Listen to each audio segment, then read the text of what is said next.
Hello everyone. Environmental geoscience में एक बहुत ही इम्पॉर्टेंट टॉपिक है जो कि है वेदरिंग। उसमें रॉक्स की स्टेबिलिटी के ऊपर बहुत ज़्यादा क्वेश्चन पूछे गए हैं और चांसेस है कि आने वाली साइकिल में भी इससे क्वेश्चन बनेंगे, तो इसको याद करना बहुत ज़्यादा ज़रूरी हो जाता है। और क्योंकि इसमें क्रोनोलॉजिकल ऑर्डर में क्वेश्चन पूछे जाते हैं, तो इसको स्टेप वाइज याद करना होगा कि most stable rocks to less stable rocks में पढ़ना होगा, है ना।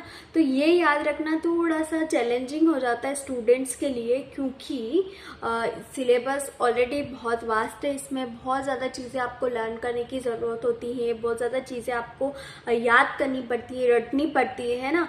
तो इसको अपन बहुत ही ईजी तरीके से निमोनिक से प्रिपेयर करने की कोशिश करेंगे, जिसमें आप चुटकियों में इस वाले कॉन्सेप्ट को इस वाले कॉन्सेप्ट से बने हुए क्वेश्चंस को इजीली सॉल्व कर पाएंगे।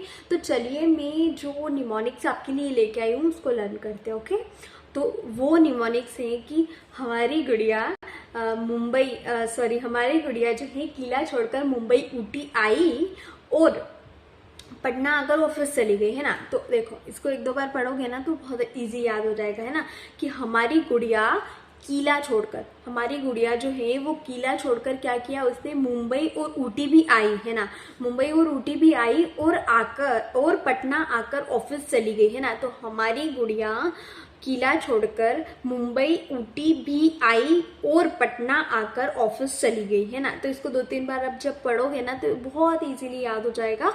और देखो, इससे जो किस तरीके से रॉक्स रिलेटेड है, देखो हमारी से आएगा हेमेटाइट जो कि आयरन ऑक्साइड्स रॉक होते हैं, गुड़िया से आएगा गिप्साइट, किला से आएगा क्वार्ट्स, छोड़कर से आएगा क्ले मिनरल, और मुंबई से आएगा मस्कोवाइट मीका, ऊटी से आएगा ऑर्थोक्लास फेल्सपर, बी से आएगा बायोटाइट मीका, आई से आएगा कैल्शियम रिच एल्बाइट, और से आएगा एम्फीबोल, पटना से आएगा पायरोक्सिन, आकर से आएगा कैल्शियम रिच एनओथ्राइट, ऑफिस से आएगा ओलिविन, चली से आएगा कैल्साइट कार्बोनेट, गई से आएगा हेलाइटिस। तो गई से हेलाइट को याद रखना है ना। देखो, इसमें थोड़ा सा कंफ्यूजिंग ये भी हो सकता है कि हम most stable to less stable में आ रहे हैं ना, ये याद रखना है। तो मोस्ट स्टेबल जो रॉक है वो हेमेटाइट एथ लेटर से स्टार्ट हो रहा है और खत्म भी एथ लेटर से ही हो रहा है ना।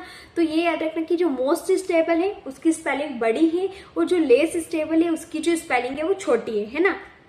तो हेमेटाइट है उसकी स्पेलिंग बड़ी है तो वो क्या हो गया, मोस्ट स्टेबल हो गया। और हेलाइट है उसकी स्पेलिंग छोटी है तो वो लेस स्टेबल हो गया, है ना।